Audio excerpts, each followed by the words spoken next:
보고서는 LG전자, 리노공업, 삼강, M&T, 금호건설까지 한번 보도록 하겠습니다.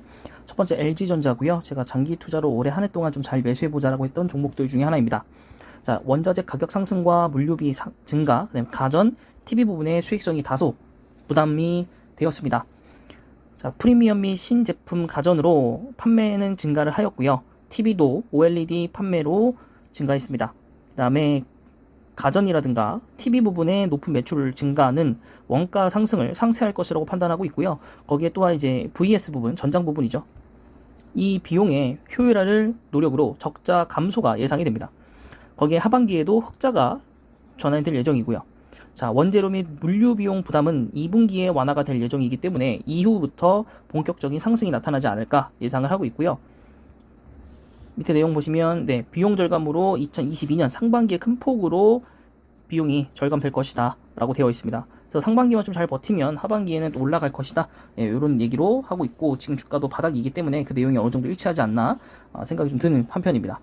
자, 그 다음 리노공업이고요. 리노공업 같은 경우에는 이 공업 본사에 위치한 해당 지역이 소켓과 핀 수출이 탄탄하기 때문에 수익, 재무적으로 이제 매출이나 영업이익은 걱정이 없다. 어느 정도는 탄탄한 좀 집안이 구성되어 있다라고 볼 수 있겠고, 러시아와 우크라이나 사태 때문에 PC와 중국 로컬 스마트폰에 관련 우려가 커졌지만 반도체 테스트용 소켓 공급사의 실적은 탄탄하고요. 국외 경쟁사인 일본에서도 매출 가이던스를 상향 조정했고, 또한 주 매출처가 나오는 테스트용 소켓조차도 상향을 했습니다. 메모리 반도체 소켓의 신제품 출하 효과와 비메모리 반도체의 소켓 판매 견조로 인해서 괜찮을 것 같고, 또한 다른 이제 경쟁사에서도 목표 가이던스를 상향 조정을 했습니다. 그래서 업황도 좋고 개별 기업의 실적도 탄탄하기 때문에 괜찮지 않나? 하지만 좀 주가가 좀 고점이기는 합니다. 그 부분이 조금 걸리는 부분 중에 하나이고요. 그 다음에 삼강 M&T, 다시 한번 풍력의 시대가 돌아오고 있다, 뭐 이렇게는 보고 있는데, 실제로 어떻게 정책이 흘러갈지는 좀 두고 봐야겠죠. 아직 업무를 제대로 시작한 게 별로 없기 때문에 정부 측에서. 자, 4분기 연결 매출액은 매출액은 1,519억, 그 다음에 영업이익은 59억, 순이익은 마이너스 994억입니다. 자, 매출액은 47%, 영업이익은 182.3%나 증가했는데 순이익이 너무 좋지 않다. 자, 연결 자회사인 삼강 CNC, 이 생산 설비 가치 평가가 900억대의 대규모 자산 손상을 인식했기 때문에 벌어진 일이고요.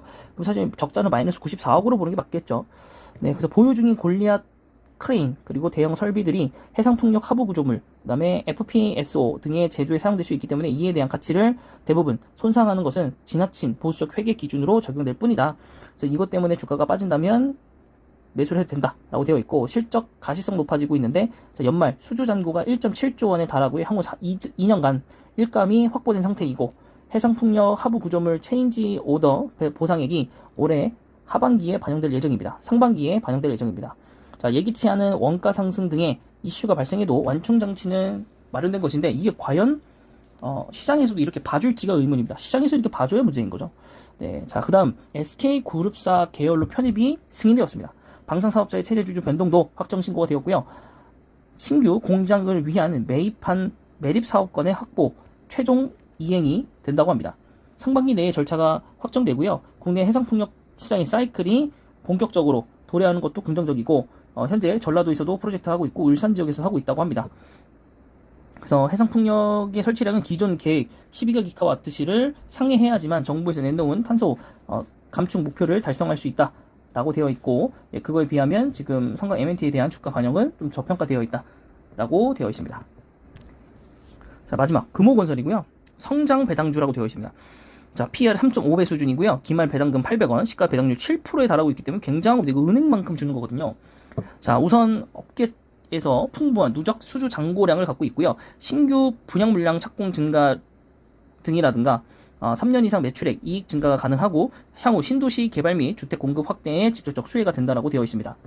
자, 매출액 증가에도 불구하고 비용 인상으로 소폭의 이익 감소가 이루어졌는데, 신규 착공 현장 진행률 호조에 따른 매출액 증가와 힘입어 이익 개선도 이루어질 것이고, 영업이익 기대치가 240억을 상회할 전망이라고 합니다. 어쨌든 이제 그 정부 규제 완화로 인해서 아무래도 부동산 시장이 한번 바람이 불 텐데, 이미 당선되고 났을 때부터 주가는 빵빵 올랐었습니다. 네, 그래서 뭐 GS건설, 현대건설, 대우건설, 뭐 이외에 뭐 여러 회사들도 건설에 관련된 회사 다 올라갔고, 거기 원자재 회사들도 굉장히 올라갔습니다. 최근에 얼마 전에 소개시켜드렸던 한샘, 리바트, LX 하우시스, 이 건설재 기업들도 전부 다 올라갔기 때문에 이제는 더 이상 올라갈 기업이 없어 보였는데, 이 금호건설이 또 다른 대안주가 좀 될 수도 있다라고 볼 수 있습니다. 왜냐하면 배당도 굉장히 많이 주니까요. 네, 그래서 앞으로도 호조가 널리면 널렸지 악재가 그렇게 많이 뭐 작용되어 있지는 않을 것 같거든요. 그래서 금호건설도 저는 굉장히 좋게 지금 보고 있는 기업 중에 하나입니다. 네, 우선 LG전자고요. 와, 우선주 정말 차이 많이 납니다. 지금 거의 100% 이상 차이 나거든요. 그래서 LG전자 정말 괜찮습니다. 그래서 LG전자 본 사업부는 이렇게 되어 있고요. 바닥권이라고 보는 게 맞죠. 네, 더 내려갈 수도 있어요. 근데 시장의 상황에 따라서 러시아발도 좀 있기 때문에 내려갈 수도 있고, 네, 보이번텍 또 관련 회사들 여러분 그 보고서 내드린 거 한번 보시면 좋을 것 같고, 네, 매출액 증가하고 있고 영업이익 증가를 하고 있고 당기순이익도 증가를 하고 있습니다.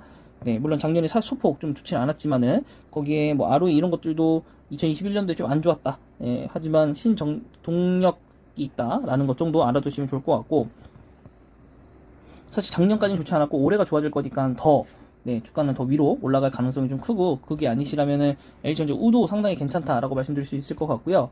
네, 시가총액 1조가 좀 넘어가고, 예, 마지막에 좀 엄청 뺐는데 여기가 바닥입니다. 지금 우선주는 지금이 바닥입니다. 저라면 우선주를 사시는 걸 추천드립니다. 어차피 올라갈 때는 우선주도 반영을 해서 올라가고, 실제로 이제 시장이 좀 많이 힘들 때는 또 우선주만 올라가는 경우들도 있기 때문에 LG전자를 장기 투자하실 분들 같은 경우에는 LG전자 우를 저는 추천을 좀 드리도록 하겠습니다. 그래서 여러분들이 너무 고민하지 않고 살려면 이런 종목을 사시는 게 좀 더 괜찮지 않나 싶습니다.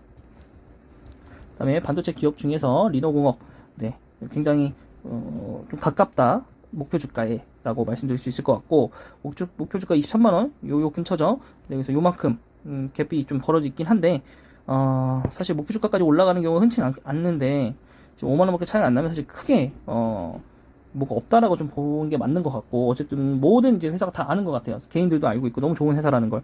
그래서 이미 주가가 반영될 대로 다 반영됐고, 물론 여기서 더 반영돼서 20만원 넘어갈 수도 있겠지만은 또 이렇게 올라갈 때 내려가는 것도 생각을 해야 되기 때문에 저는 리노공업은 보수적 관점으로 좀 확인을 좀 해야 되지 않나, 네, 그렇게 바라보고 있습니다. 자, 다음은 CS 윈도와 CS 베어링에 좀 관련한 3강 MNT입니다. 네, 3강 MNT 일봉, 주봉, 월봉으로 보시면 견조한 상태를 유지하고 있기 때문에 주가가 올라가지도 내려가지도 지금 않고 있는 상황이고요. 거래량도 애매하고 매매 동향도 애매합니다.